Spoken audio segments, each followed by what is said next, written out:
Thank you all for having us. I love giving these talks, and I think this combination is dynamite. Me, an atheist with I'm growing my hair out so you can't see the horns. And Amy as a Christian, and I think we've given these talks. We've been in legislative offices. We've given these talks. A Christian and an atheist giving the talk for the same thing. I think that's a dynamite combination, and this is why we're here. So, yeah, I'm going to kind of zoom through. It's a lot of material. We're talking about Christian nationalism, specifically as it applies to Texas, and what it is, why it's so bad, and what you can do about it. So I'm here to teach you. I'm going to start with some definitions to teach you what it is, and it's kind of hard to do, but I want you to be confident to recognize it and push back on it whenever you do hear it or see it or encounter it out in the real world, because it is insidious. It's in the shadows. It's vague, and intentionally so. It's really hard to define, but I'll do my best. But as nebulous, as insidious as it is absolutely a real threat to democracy in general and to religious freedom specifically. It is absolutely un-American, unconstitutional, and unconscionable. So definitions, I'm just going to read. I don't like reading things per se, but there's a couple of definitions that are spot on. And again, it's kind of hard to describe, but Amanda Tyler, she does amazing work with the Baptist Joint Committee. It's a national organization, and her definition of Christian nationalism is that it is a political ideology and cultural framework that merges American and Christian identities. It teaches that to be a true American, you must be a Christian and their version of that, and that to be a real Christian, you must affirm certain political positions. But the Christian in Christian nationalism is more about identity than it is about religion. It seeks to create a society in which only this narrow subset of Americans is privileged in law and in societal practices. It carries with it assumptions about nativism, white supremacy, authoritarianism, patriarchy, and militarism, and even violence. Christian nationalism uses the symbols and languages of Christianity to point to a political figure, a political party, or ideology instead of pointing to Jesus, end quote. That's Amanda Tyler's definition. So I heard it stated somewhere that definitions can be 1 word, 10 words, or 100 words. And if your partner asks you, do you love me? That's a 1-word answer. Christian nationalism is more like a 100-word answer, and I'm trying to get it down to 10. It's good water.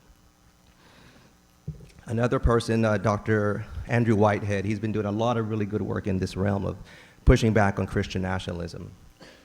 His definition, and he calls it white Christian nationalism, quote, white Christian nationalism is a cultural framework that idealizes and advocates for a fusion of a particular expression of Christianity with American civic life. So it holds that this version of Christianity should be the principal and undisputed cultural framework in the United States, and that the government, important, the government should vigorously preserve that cultural framework, end quote. And I'll kind of brush on that a little bit later about the power of the state imposing this on people. But the founding fathers, our founding fathers, were flawed individuals. I don't agree with a lot of what they did, but they did get the separation of church and state right. They were right on with that. I'll give them credit for that. The Establishment Clause, the First Amendment, separating church and state, that was, at the time, one of a kind. It was an American original. They only had to look back, not that long, maybe 50, 100, 200 years, and they understood and they saw what happened when government and religion emerged. They wanted no part of that bloodshed or that violence here in this new burgeoning country that they were forming. So quick reminder, on the 250th anniversary of our independence, this nation was not founded as a Christian nation. You'll hear that. Christian nationalists will harp on that endlessly, but we were not. So right now, as of now, you might see a trend. Christian nationalism wants to merge government and religion. They want to mash them together, where people like us want to keep them separate. Our founding fathers wanted to keep them separate. So the problem with Christian nationalism isn't Christian participation in politics. I want to frame this. I'm not up here. I'm not an anti-theist at all. Religion in your home, in the church, it's beautiful. It's amazing. It's protected. But even in the public square, you have that right. But in government, it has to be separate. A Christian being in politics, again, that is not Christian nationalism. You can be a devout Christian and still believe in the separation of church and state and govern as such. Jimmy Carter was a terrific example of that.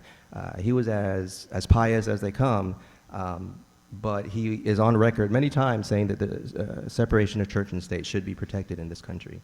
A more recent example would be James Tallarico. He's getting all the press these days, but he's an amazing example of someone who is in seminary school, but on his own, unprompted, will advocate for church-state separation and for inclusivity at all levels.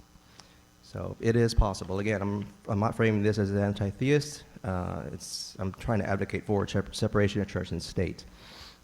Now you have an idea, kind of what Christian nationalism is. I want to tell you what I have seen in my adventures with activism here in Texas. Kind of quickly, more in the state of Texas, but also bring in some national things I see. So again, it is insidious. It lurks in the shadows, but Christian nationalism enjoys a mountain of money. I can't even put it into words how much money they enjoy. Billionaires, Tim Dunn and the Wilkes brothers in Texas, they, again, in the shadows, they lurk, but they're super rich and they give money to Christian nationalism causes. And, okay, you're rich, you donate money to politicians, it happens all the time. But these guys, they own their own churches up in central North Texas, and from the pulpit, they advocate for basically a theocracy, that this is a Christian nation and it should be ruled as such. So Johnson Amendment be damned. But so when you put this together, it's hard to argue against this money going to Christian nationalism causes. Christian nationalism also gives unpopular issues a patina of respectability. So it merges religion and politics so that to question one, you question the other. So they've done this, and they played the long game. They've done an amazing job of this. So now if Governor Abbott starts putting brown babies in cages, doing all these unpopular things, a lot of good people, a lot of good Christians, a lot of good people, or Christians in this case, because it gives them heartburn. They don't like to see it. It goes against their values, but to question Governor Abbott and his policies means to question God and Jesus. And they won't do it. They'll stay silent or go along with it. That is what Christian nationalism does. And it may not be explicit. It may not be up here in the frontal cortex, but it's just this feeling. I can't go against this because of God, of religion, my religion. So that's a really great example of what Christian nationalism is and what we push against. So in other words, Christian nationalism is a very potent permission structure. And that's an important thing to remember. Now, more on the local level here in the greater Houston area, but also Texas, or school boards, Christian nationalism has tried to infiltrate, and has infiltrated school boards over decades, many decades, and now they're enjoying the fruits of this labor. You see bluebonnet curriculums, you see the chaplains as counselors, book bans, all of these things, again, it's wrapped in this patina of goodness, and in the name of religion, in the name of goodness, they get these unpopular issues passed. And let me jump to the federal level, because I'd be remiss not to talk about this guy. It's Dan Patrick. He's our current lieutenant governor of Texas, but this current administration at the federal level, by decree of executive order, formed this Religious Liberty Commission, and it exists at the federal level to, quote, eradicate anti-Christian bias. And our current lieutenant governor, Dan Patrick, is the chair of that.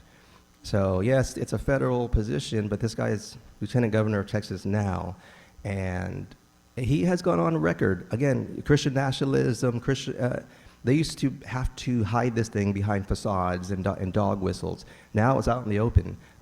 This Dan Patrick guy, he has a Stand for Christ initiative, and it makes faith-based policies, which is his Ten Commandments, bills in schools, vouchers, central to his legislative agenda. He advocates for basing public policy directly on interpretation of biblical principles. I mean, this is this is really backward stuff as far as we're concerned. It's one-sided, and it really does lie outright. And it is the definition of Christian nationalism. He, at the Republican Party State Convention this year, he said, quote, "If that's what Christian nationalism is, then here I am." Or if that's what a Christian nationalist is, here I am, end quote. I mean, he's proud of it. He's also gone on record as saying the separation of church and state is the biggest lie that's been told since the founding of this country. Again, antithetical to everything I'm saying up here. So there are other examples, kind of running out of time, but there are some good things. In my activism adventures, I'm out there pushing back in the political realm, anywhere I can, giving talks to terrific people like you all. There have been some successes. A teacher in the Woodlands, when the Ten Commandments bill was passed, she reached out to me and says, "Hey, what can I do about this? I don't want these posters up. I'm thinking about putting humanist poster up along with it." So I helped. I got her some other posters to put up on that wall.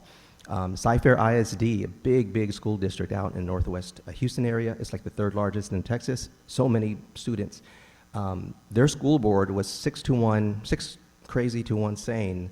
I'm not mincing my words because I'm running out of time, and I'm just saying it like I think it is. Actually, I'm being nice.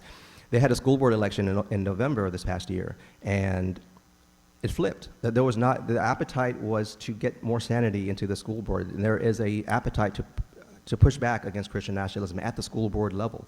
Huge school board. So it went to from 6-1 crazy to 4-3 sane, and it was a huge deal. And my group was a small part to help get them elected. They know what I do. So once they were elected, now they started reinstating chapters in textbooks that were banned. They reached out to me, "Hey, I want someone to give a secular invocation before a school board, because there's nothing but religious invocations." So what we're doing is changing things, and so it's not just all bad. There is an appetite to push back on this, and there are things that we all can do about it. That's going to be the last thing we talk about. But that's it for my part of the talk. I'm going to have Amy come up and kind of give her perspective on Christian nationalism through a Christian perspective, through the Christian's prism. So welcome Amy up here.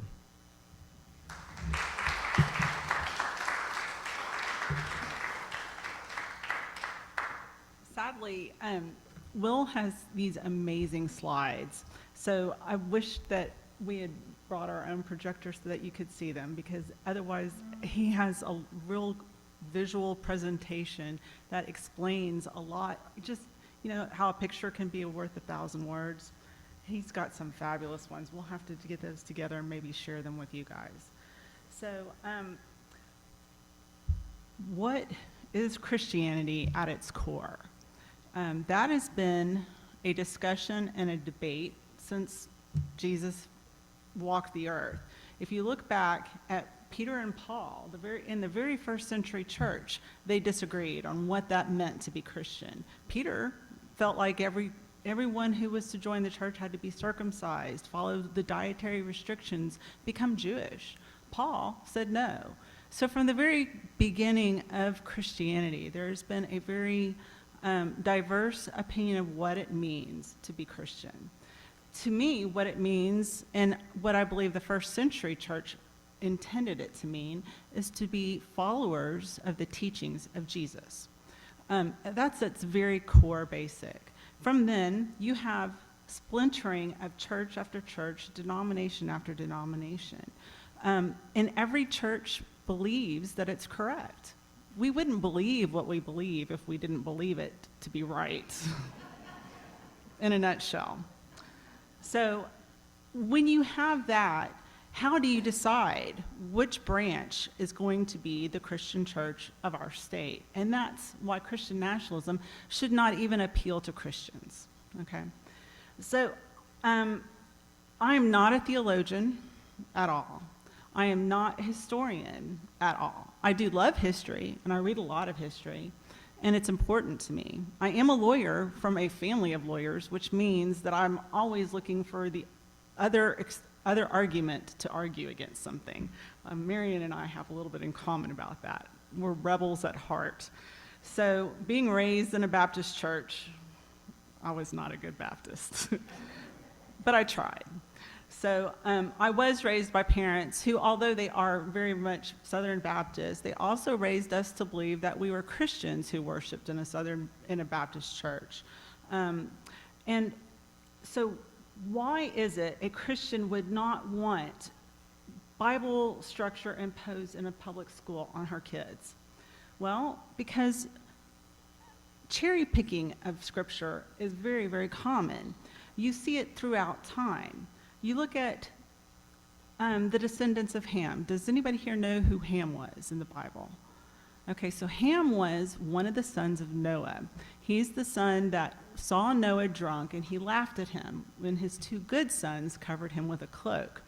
And then from then on, Ham and his descendants were deemed to be the people who settled in Africa and Morocco and sub-Saharan Africa, and this is the foundation for a lot of the racism that we see in Christianity. It's the foundation of what we see for the Jim Crow laws and enslavement. So Christian nationalism, when you pick verses to be decisive of what is important, you are picking politically. You are not picking just spiritually. If you pick one verse and prefer it over others, then that is how things like racism happen. Okay, so that's why I don't want scripture in my classrooms with my children. Another thing is translating the Bible is almost impossible because every translation is, have you noticed every translation is different? Every translation is very different. But even if you're translating from the original text, which you arguably can't because it's from ancient versions of Hebrew, ancient Aramaic, ancient, Greek, and some of those languages don't really have English words that even translate. Then on top of it, a lot of the English translations are not even from those original texts. They're from translations of original texts. So they're inherent. Who can guess when the very first translation was drafted that had the word homosexual in it? Anybody able to stab at a guess? Would you believe it was 1946? 1946. There's a great documentary film about that. And I don't have the expertise to talk about it, but that tells you that that's a very relatively new concept. And yet Christians latched onto that in a way that's been very harmful and very hurtful to a lot of people that we should love as our neighbors. So no, I don't like the Bluebonnet curriculum because it focuses reading, math, and social studies for elementary kids based on Bible stories that aren't even necessarily correctly done. I don't like the Ten Commandments because it first and foremost says, "Thou shalt have no other God before me," and that prefers my religion, my faith, and maybe Judaism as well, over others.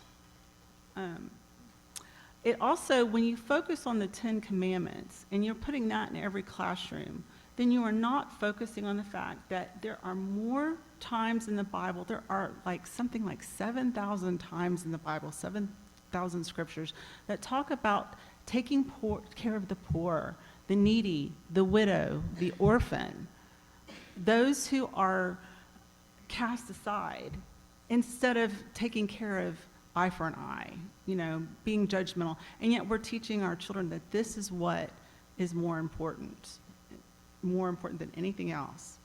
So no, I don't want Bible readings in schools either, because I don't believe teachers are equipped.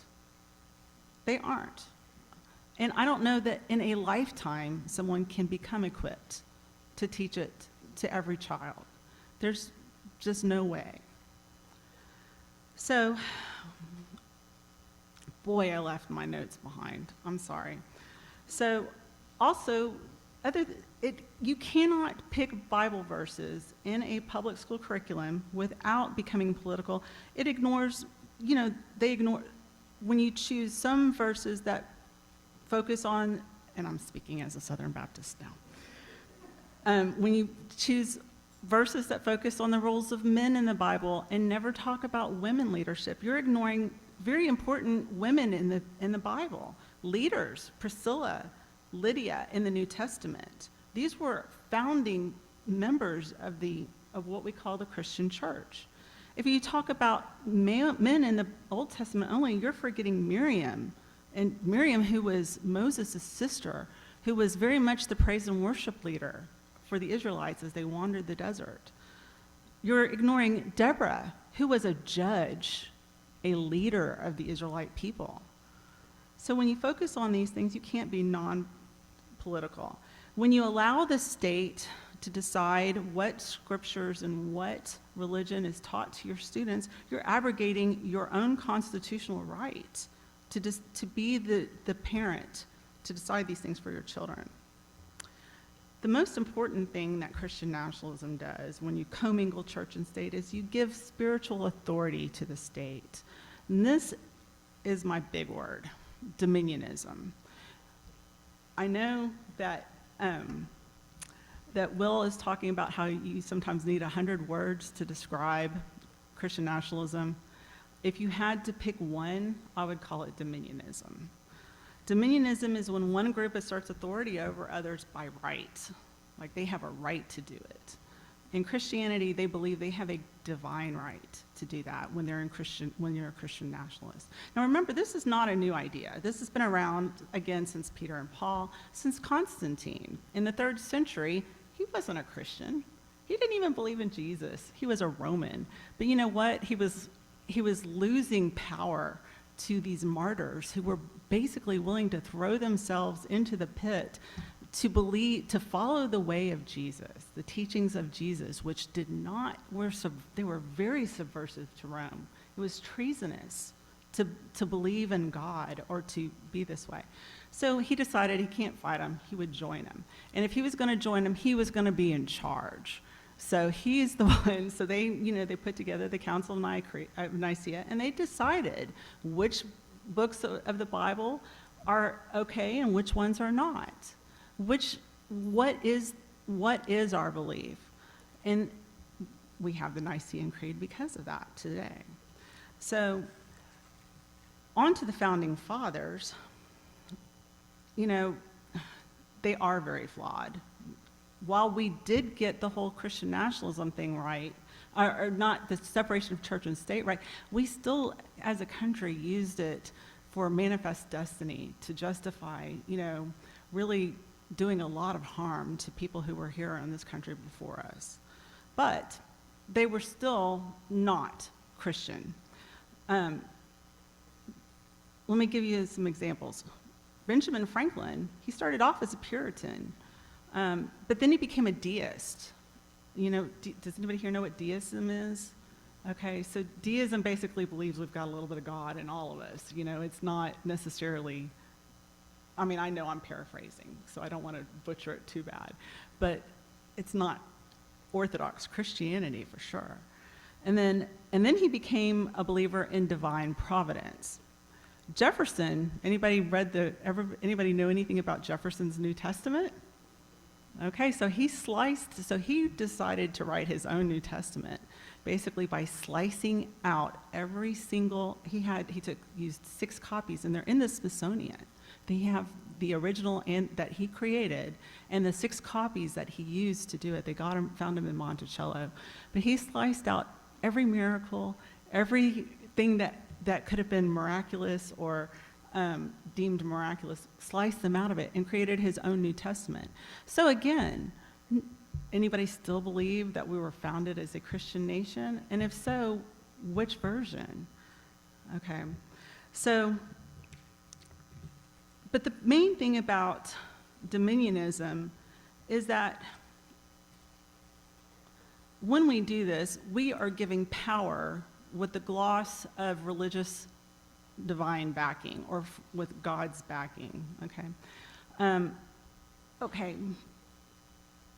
I got off track, so that's why I tried to get back on it. But we're just going to leave that again for a minute because I want to get back to the whole founding thing. No, yes, our country is founded on principles that are Christian principles, but they're not exclusively Christian. There are principles that are found in every faith background, every belief, every religious belief, and in some.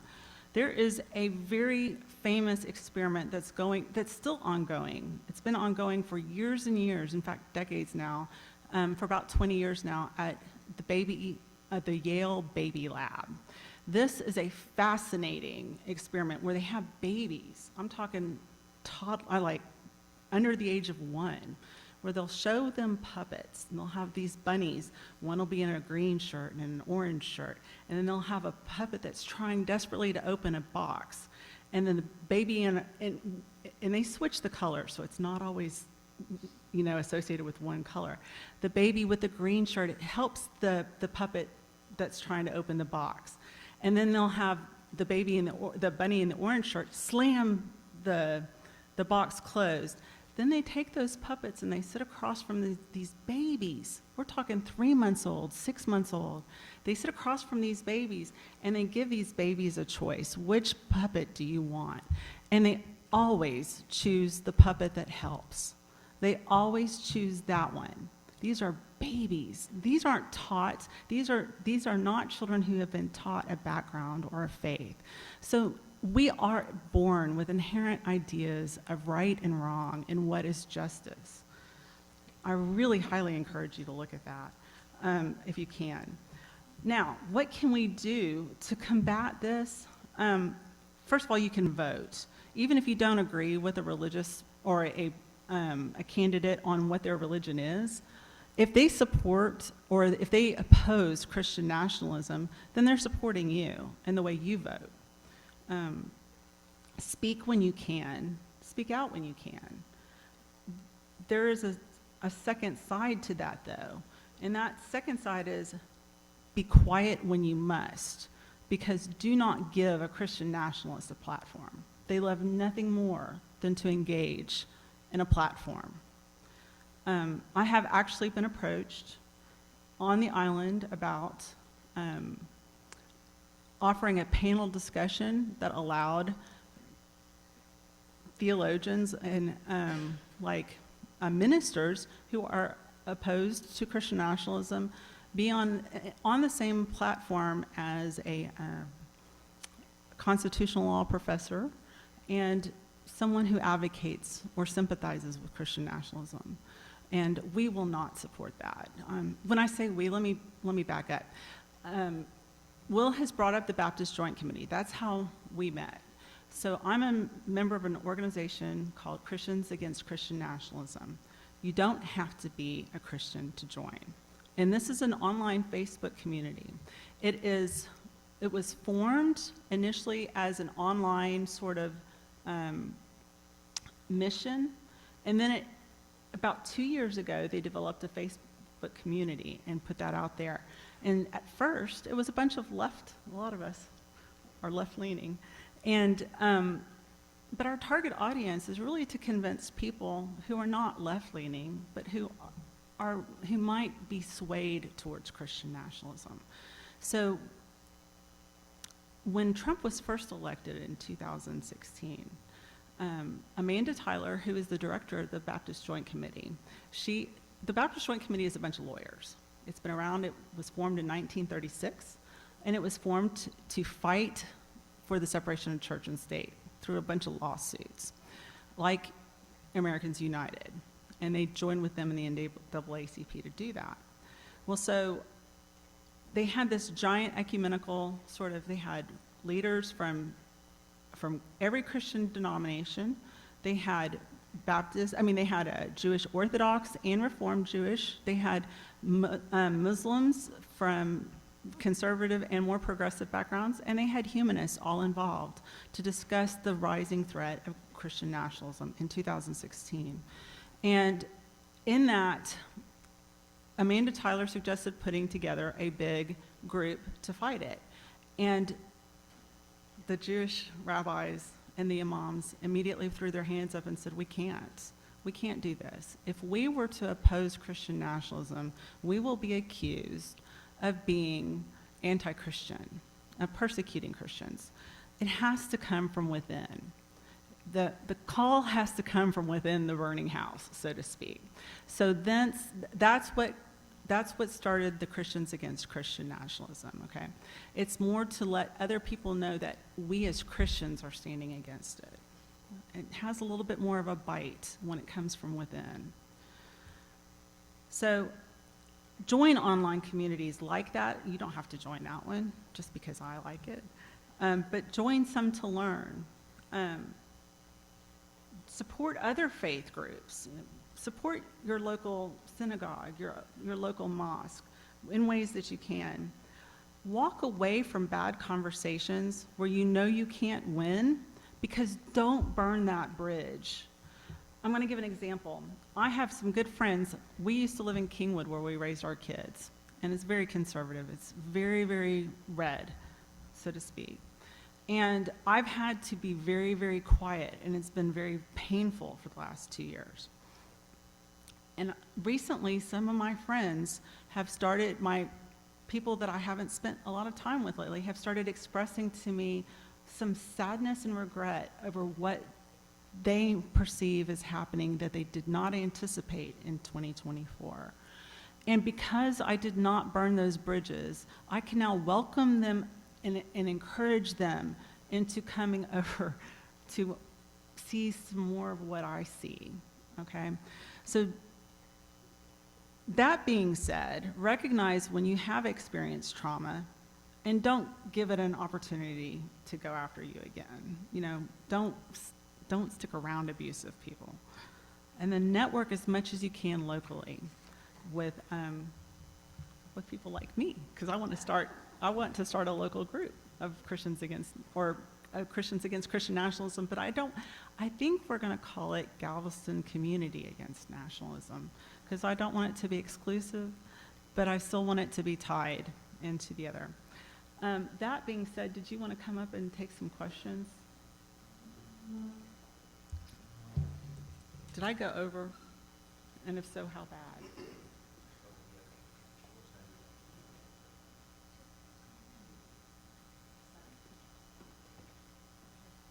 Perfect. Yeah, we'll both be up here to answer some quick questions if y'all have some. And my summary, I mean, I love what y'all have up here behind me, and we're basically up here to promote the covenant to dwell together in peace. Like if what we want, how we want the world to see, how we want America to be in Texas, we dwell together in peace, and that's kind of a distillation of everything. That's the 10-word definition of what we are trying to do up here. But yeah, thank you, Amy. Thank you all for having us, and yeah, we're up here for any questions you have, both Amy and I.